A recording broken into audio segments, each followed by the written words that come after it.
Uppal. Thank you, Mr. Deputy Speaker, and can I belatedly congratulate you on your elevation and your appointment. Can I also congratulate all members who've delivered their maiden speeches in this House. I've been privileged to have listened to many discussions and many maiden speeches and have waited patiently, and I've deliberately not rushed to make this speech. After all, I've probably in reality been waiting over a quarter of a century to make this speech. That long wait commenced during a particularly inspiring lecture by one of my A-level politics tutors on a wet Wednesday afternoon, so a few weeks, and indeed a couple of hours, are a small price to pay.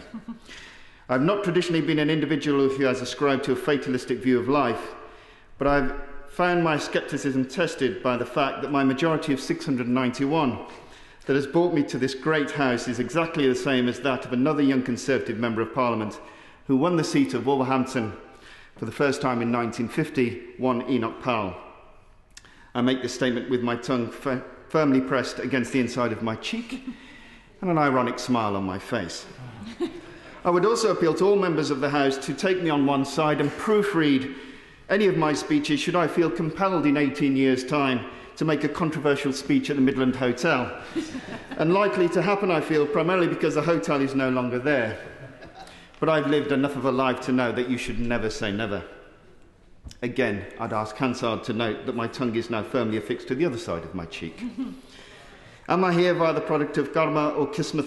I don't know. But I do know that by uttering these words, I've probably created some confusion amongst those who record our statements, as I've introduced some Punjabi words into the rich texture of Hansard's records. I have to state that I felt honour bound to do this, as I'm the first Sikh Member of Parliament to sit on the Conservative benches. Yeah. As is customary during these speeches, I'd like to pay tribute to my predecessor, Rob Marris. During the last few weeks of the election campaign, although we were political adversaries, we did manage to have many convivial chats and conversations, and during those last few weeks I found Rob to be a man of his word and a thoroughly decent bloke. He was an assiduous constituency MP and will undoubtedly be a tough act to follow, but I will endeavour to fill those extremely large shoes. In terms of the constituency, Wolverhampton South West, perhaps one of the most impressive sights to meet anyone coming in from the city centre, is the Molyneux Stadium, home to Wolverhampton Wanderers Football Club. I'm delighted to say I'm a season ticket holder and a fan, and even more so by the fact that we stayed in the Premiership this year. Yeah. The seat is entirely urban and home to the Express and Star newspaper, which is the country's largest regional newspaper, reaching over 136 regular readers. One thing that does stand out for the Express and Star is that uniquely it has over 9 editions covering local areas across the West Midlands, maintaining a community base that isn't just Wolverhampton-centric. The constituency is also home to the Brewers Marston, and only recently I was honoured to be present at the opening of their new visitor centre, and I would heartily recommend anyone visiting Wolverhampton and fellow members to sample our fine local ale during a visit to the constituency. I could speak at length about the history of the city and the prominent attractions, but that would miss the greatest strength and asset of Wolverhampton, and that is its people. Wolverhamptonians are sent for a no-nonsense approach to life. They say it as it is and approach life with an open mind and refreshing honesty. In many ways, that attitude mirrors my own personal experience of growing up in a Sikh family. It is a Punjabi tradition to live life to the full and with Del, a Punjabi word of generous spirit and courageous heart. That, in essence, sums up the vast majority of Wolverhamptonians. You will not find a city populated by a more decent people who always speak straight from their soul, because, as my family always told me when I was growing up, real friends will tell you what the truth. It's acquaintances who will tell you what you want to hear. In Wolverhampton, I've spoken to representatives from various bodies about the current position of healthcare in the city, and that's why I've chosen to make my maiden speech in this debate. The debate is essentially about funding. We do have the Phoenix Centre, which is a walk-in centre which offers a wide variety of treatments, along with the Gem Centre, which is a centre I passed every day during the general election campaign. However, through my discussions with various individuals and numerous bodies, I've uncovered a great deal of frustration with the fact that for the last 6 years, under the last government, just under £100 million of private investment in healthcare provision in Wolverhampton has not been spent after discussion and procrastination. It would appear that after years of waiting to spend this money, we now have a stalemate, and it seems likely that with the passage of time, Wolverhampton and my constituents will have missed out on just over £100 million of investment in healthcare through dithering, indecision and inaction.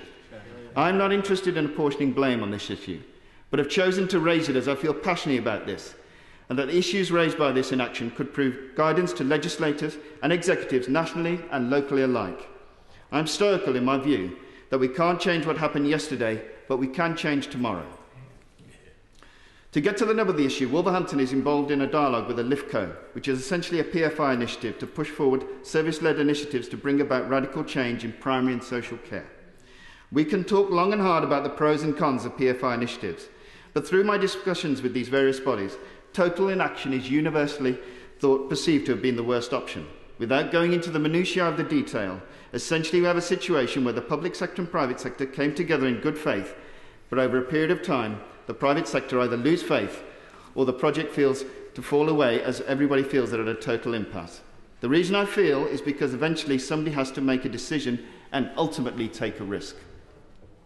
In the last few years, the word risk has become a somewhat dirty word, associated with young men wearing garish braces and shouting colourful language across trading floor, leading ultimately to the likes of you and me picking up the bill for their recklessness. And that is the point I'm talking about. In essence, I'm talking about calculated risk. People moving outside their comfort zone. Perhaps I can illustrate this point more graphically by reciting another conversation with a similar colleague who's conducted a great deal of work into the role of young men in street gangs. I know I'm veering away from the issue of health provision, but the whole issue of individual risk-taking is just as pertinent here. My colleague spoke to many young men about their dreams, hopes, and why they'd eventually become gang members. One individual story jumped out more than others. A group of teenagers would regularly meet at a park. It just so happened their central meeting point revolved around a set of gymnastic parallel bars. There was a pecking order, and young men would impress their peers, and importantly, young women by expressing their prowess on the bars. One day, almost inevitably, somebody fell off, and along with the resultant scratches and bruises, the local council felt honour bound to remove the bars after health and safety got involved. After a few years, the youngsters had formed a gang, and a pecking order became established, with antisocial behaviour becoming a badge of honour. Having been a young man once, I can vaguely remember the desire and engine that would drive you to seek acceptance and admiration from your friends, and also to impress members of the opposite sex. Luckily for me, a sports field was my arena, but it comes back to that basic point. If we endeavour to eliminate risk, we emasculate society, and it appears that young men in particular feel this acutely. To put this as bluntly as possible, in terms of our public-private sector service providers, we need to get radical thinking and calculated risk-taking and decision-making at the centre of that provision. The motives of officers shouldn't just be their salaries and pension pots at the end of their careers. I'm under no illusion that this will be easy, but I dare say that governance of any sort over the next few years will be challenging. I, like I suspect all members here, am always interested in the discussion of ideas, and some have said to me that doesn't always happen in the chamber with the new modern politics.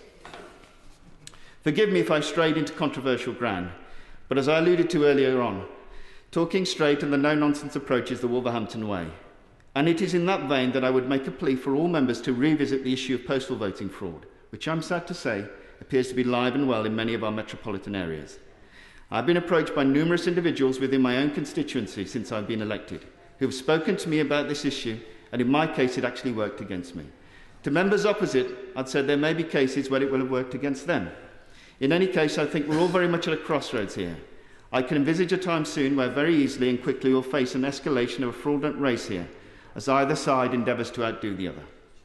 I hope that members opposite will trust my motives for wading into this area, as it damages us all in this House and damages our reputation as a country. It's all too easy to stereotype the motives of members as partisan, mischievous or surreptitious. As a child, I would very often face the brutal stereotyping on my daily journey to school, but even more painful was the pigeonholing inflicted upon me in my first day in a new primary school, as I was placed in a remedial class for a few years because the natural assumption was that I couldn't speak English. I say this to illustrate the point that we're almost all guilty of occasionally judging a book by its cover. So when we are castigated on this side of the House as uncaring Conservatives over the next few years, please remember that I'm somebody's son, father, brother, husband, cousin and friend. And in their eyes, you couldn't find a person further removed from that caricature. Yes. Can I thank honourable members for their patience and indulgence for letting me speak, and forgive me if I've troubled any sensibilities.